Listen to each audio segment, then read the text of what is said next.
We're continuing the push to bring more awareness to the growing opioid epidemic. Just yesterday, we told you the Missouri State Highway Patrol recovered the largest amount of fentanyl in the state's history this month. In this special report, I'll take you inside the DEA's operation and how they're working to try and stop this epidemic that's already claimed hundreds of thousands of American lives.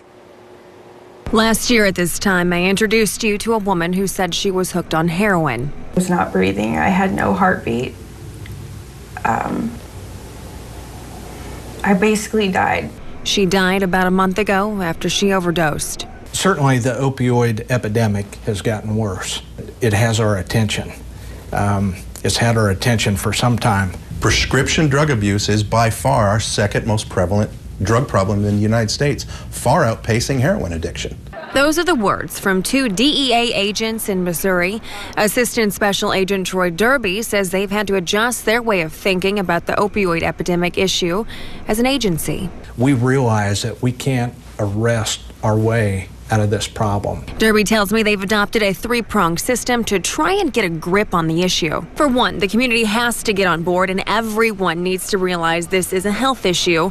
Two, drug take-back events like the one just held 2 weeks ago are proven to get unused and unwanted pills out to people's home, leaving less of a risk of the opioids getting into the wrong hands. And three, encouraging those who need help to get it without having the fear of being judged. There's a quota system in the U.S., and DEA is required each year to set what they refer to as production quota. One of the things that DEA is required to do by statute is to ensure that the United States has an adequate supply of these drugs to meet our medical, scientific, and research needs. However, since 2012, they've been reducing the ceiling tremendously. And so every year since then, for the major narcotics, we've been reducing it anywhere in an overall sense about 20% a year. So that for 2018, we've proposed quota that for certain drugs pushes back the volume to what we were seeing in 2008 or 2007.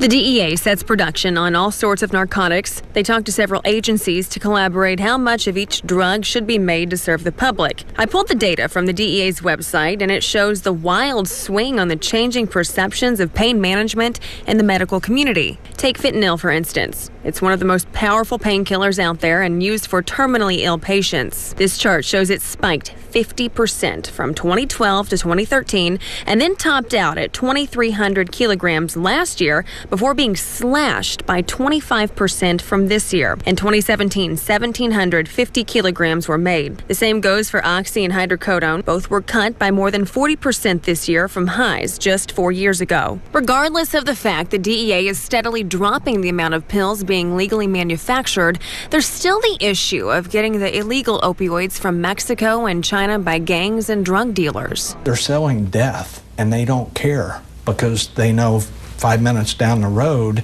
another drug trafficker may rip them off and kill them. They really have no conscience.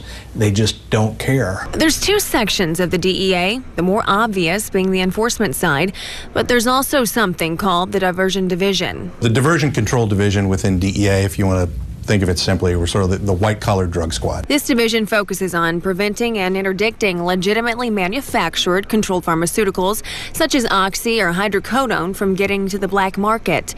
It also had a keen eye on the abuse of pharma pills since the year 2000. This is anything from a doctor, pharmacist, or a drug company selling these pills illegally. They simply have a room and they sell prescriptions for no valid medical purpose, but they're charging $300 to $500 a pop. Just for the visit. The first case I ever had involved a psychiatrist who simply set up a room where he would bring people in 6, 7, 8 at a time, and he would simply go down the row and say, "What's your name and what do you want?" These are the type of people the Diversion Control Division target. It's a preventative measure to try and stop the pills from ever getting to the street. Derby refers to fentanyl as the deadliest drug to come to the U.S. It's now being synthetically made, similar to how K2 marijuana is made and then brought into the United States illegally. Another issue is the fentanyl made illegally is 100 proof and can be deadly after just one dose. Do you think there's any way it can be stopped, or do you think it's just going to run rampant?